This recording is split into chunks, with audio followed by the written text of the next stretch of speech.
മുഹമ്മദുർ റസൂലിനെ പരസ്യമായി തള്ളിക്കളയുന്ന സ്വഭാവത്തിലേക്ക് മുജാഹിദ് വളർന്നു. കേരള നേതൃത്വത്തിൽ മുജാഹിദ് പ്രസാദനം, കേരള നേതൃത്വത്തിൽ മുജാഹിദീൻ പ്രസിദ്ധീകരണ വിഭാഗം, മുജാഹിദ് സെന്റർ, കോഴിക്കോട് 2. ഈ പുസ്തകം ഒന്ന് പരിശോധിച്ച് നോക്ക് നിങ്ങൾ. മഹാന്മാരെ പരിഹസിച്ച്, മഹാന്മാരെ കളിയാക്കി വിഷയം എവിടെത്തിയെന്നറിയാമോ? അസ്റഫുൽ ഖൽഖ് നബി സല്ലല്ലാഹു അലൈഹി വസല്ലം തങ്ങളെ പരസ്യമായി തള്ളി. ഈ പുസ്തകം നിങ്ങൾ പരിശോധിച്ചോ. ഈ പുസ്തകത്തിന്റെ 268-ാമത്തെ പേജിൽ ഈ പുസ്തകം നോക്ക് നിങ്ങൾ. ലാ ഇലാഹ ഇല്ലല്ലാഹുവിന്റെ പൊരുൾ എന്നാണ് ഇതിന്റെ ഹെഡിങ്. നിങ്ങൾക്ക് വേണമെങ്കിൽ പരിശോധിച്ച് നോക്കാം. ലാ ഇലാഹ ഇല്ലല്ലാഹുവിന്റെ പൊരുൾ എന്നാണ് ഈ പുസ്തകത്തിന്റെ ഹെഡിങ്. അല്ല, ഈ പുസ്തകത്തിൽ ഒരു ഹെഡിങ്, പല ഹെഡിങ്ങുള്ളതിൽ ഒരു ഹെഡിങ്. ഈ ഹെഡിങ്ങിൽ പറഞ്ഞത് എന്താ? ലാ ഇലാഹ ഇല്ലല്ലാഹ് എന്ന് പറഞ്ഞാൽ അല്ലാഹു സുബ്ഹാനഹു വ തആല അല്ലാതെ ആരാധനയ്ക്ക് അർഹനില്ല എന്നാണ് അർത്ഥം. ഈ വാക്യം പ്രഖ്യാപിക്കാതെ ഇസ്ലാമിലേക്ക് കടന്നു വരാൻ ആർക്കുമാവില്ല. അതിനാൽ ഇസ്ലാം ആശ്രയിക്കുന്നവർ ഇങ്ങനെ പറയണം: അല്ലാഹു അല്ലാതെ ആരാധനായി ആരുമില്ലെന്ന് ഞാൻ സാക്ഷ്യം വഹിക്കുന്നു. ഈമാനിന്റെ അടിത്തറ ഈ പ്രഖ്യാപനത്തോടെ അവൻ സ്ഥാപിച്ചു കഴിഞ്ഞു. അതിനാൽ തന്നെ അവൻ പറയുന്ന മറ്റേത് വാക്കിനേക്കാളും അത് ഉത്കൃഷ്ടമാണ്. ആ പ്രഖ്യാപനം ലാ ഇലാഹ ഇല്ലല്ലാഹ് എന്ന പ്രഖ്യാപനം നിങ്ങൾ ചിന്തിക്കണം.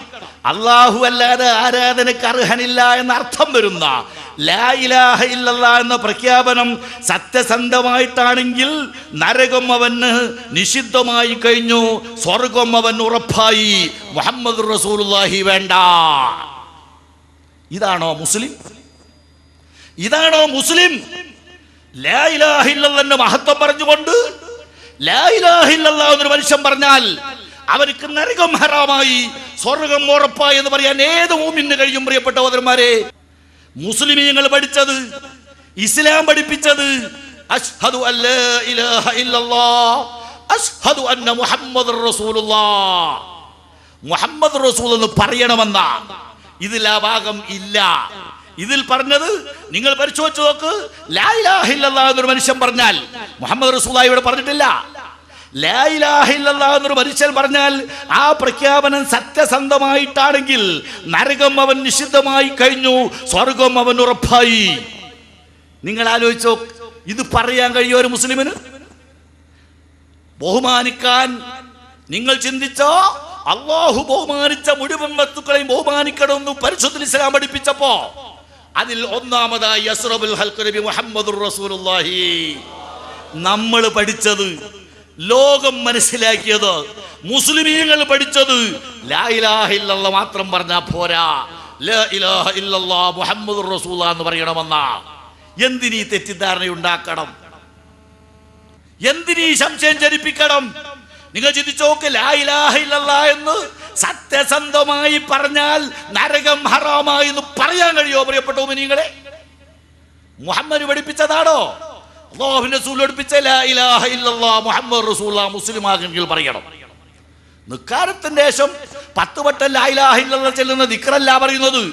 ഒരാൾക്ക് ഇസ്ലാമിലേക്ക് കടന്നു വരാൻ, മുസൽമാന്റെ മെമ്പർഷിപ്പ് ലഭിക്കാൻ ലാ ഇലാഹ ഇല്ലല്ലാഹ് പോരാ, ലാ ഇലാഹ ഇല്ലല്ലാഹുവിന്റെ കൂടെ മുഹമ്മദ് റസൂലുള്ളാഹി വേണം. അതാണ് ഇസ്ലാം പഠിപ്പിച്ചത്. ഞാൻ പറഞ്ഞു വന്നത്, സകല വസ്തുക്കളെയും നിന്ദിച്ച്, സകല വസ്തുക്കളെയും ആക്ഷേപിച്ച്, സകല വസ്തുക്കളെയും പരിഹസിച്ച് നിങ്ങൾ ചിന്തിച്ചു നോക്ക.